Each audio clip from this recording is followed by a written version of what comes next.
Right, let's move this up a notch.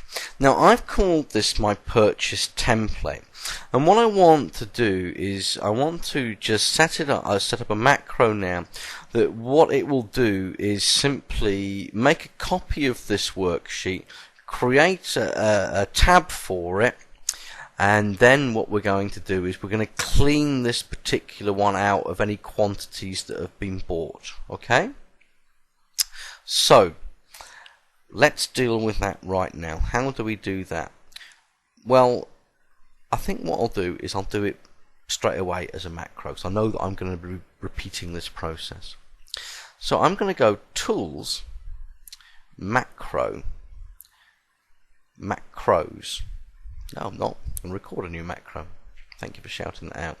And we'll call this, let's call this one Archive Purchase. So now the computer is going to record exactly what I'm going to do. Right? So what I'm going to do is this. I'm going to right click. I'm going to select Move or Copy. I'm then going to select Create a Copy, but I'm going to move it to the end. I'm going to press OK. And then what I'm going to do is I want to delete the customer that bought it, and I want to delete quantities that they bought. I'm back with my purchase it, and I'm going to, so I'll click an A1. I'm going to stop that. Now that's great, but you'll notice, oh, I did it wrong. I was on the wrong one. What an idiot. Never mind, let's try that again then. Let's delete that. Let's go back to purchase template, and someone should have said, oh, you're on the wrong sheet, you idiot. Never mind, let's try that again. Tools, Macro, Record New Macro. What did we call it? Archive underscore purchase. Hopefully this is going to ask me to replace it. Yes. Good. Try that again. Right click, move or copy, create a copy, move to the end, press OK. But whatever you do, don't delete it from here. Go back to the template, delete the customer's name, delete how many they ordered, and let's go back to A1 there, and now we'll stop our macro. So that's great, and to prove to you it works, let's put another one. We'll put Bob in there, and we'll just say Bob orders 5 of them,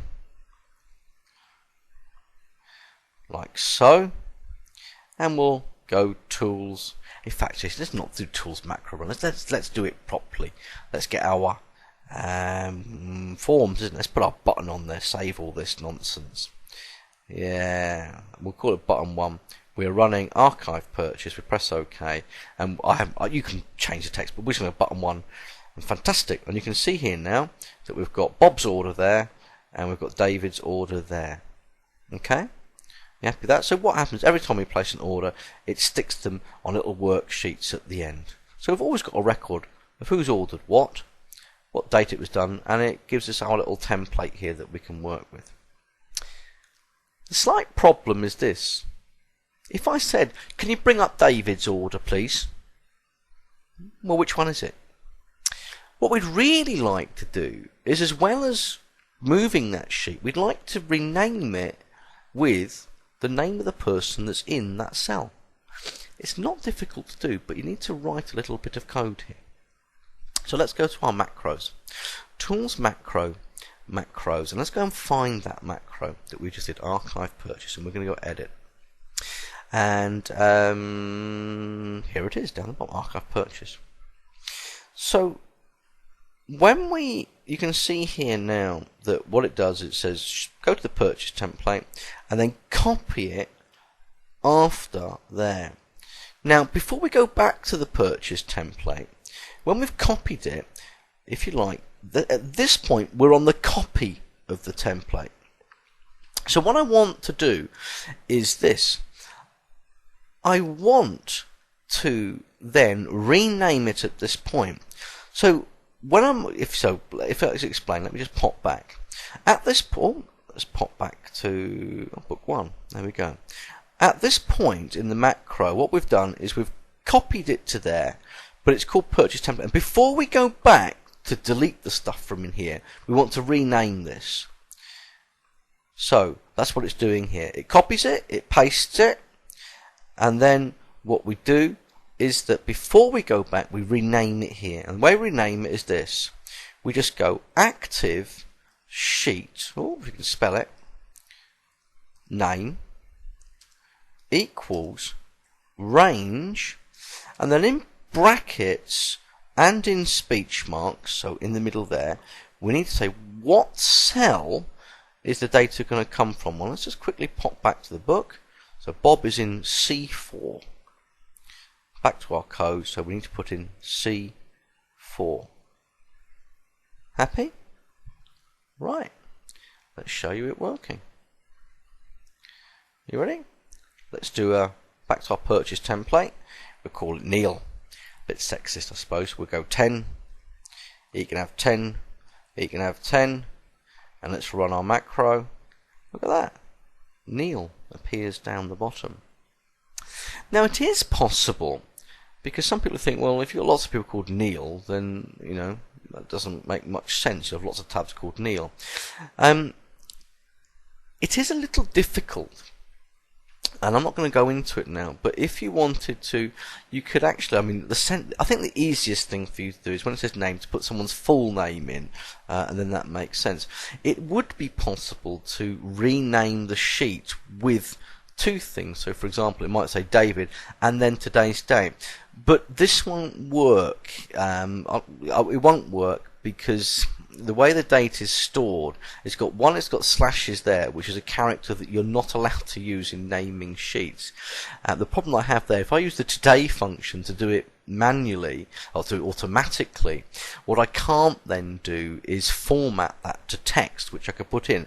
For example, if I were to go to format cells and say, well, okay, we'll have this as text, it comes up with 40527, which is the code that Excel's using to generate the 15th of December of that particular year. If I just put it back to format cells and we put it back to date, you can see we've got 15th of the 12th 2010, which is what we want. So unfortunately I can't do that. There is a solution though. If you were to literally type in 15/December like this, the computer recognizes that as a date and does it like that.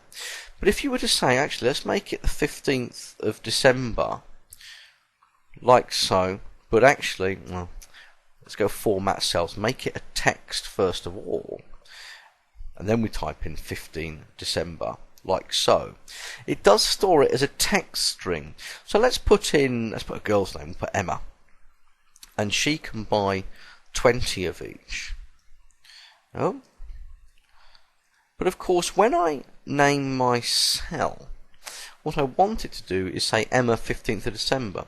So what I'm going to do is back in the code, I'm going to go to get the code up again, Tools, Macros, and we'll go back into the code, Archive Purchase, we'll edit that, and we've got a little bit down here, where are we, down here, isn't it? Active sheet name, range C4.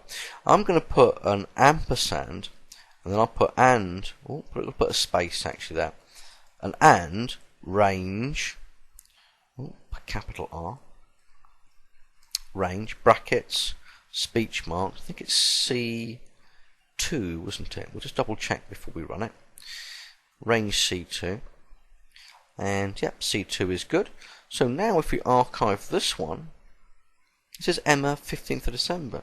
Now, interesting enough, it actually says Emma 15 December. I might want a space between the Emma and the 15.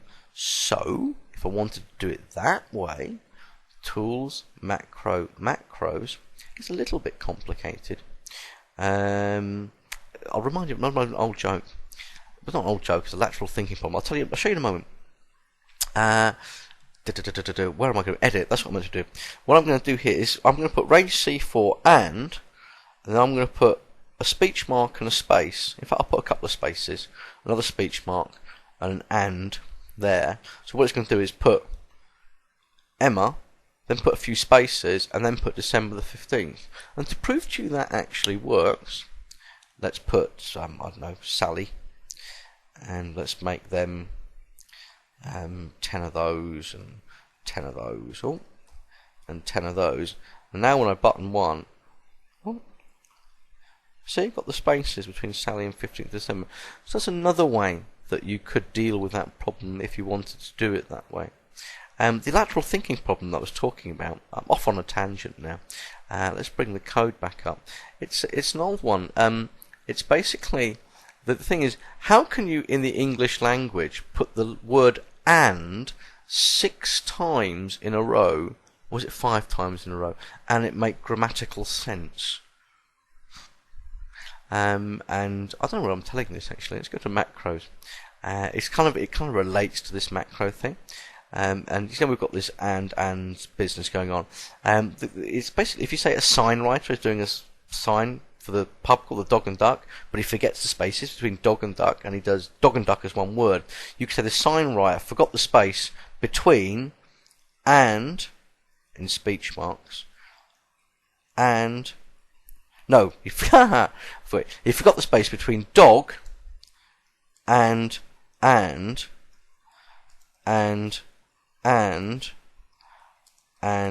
duck.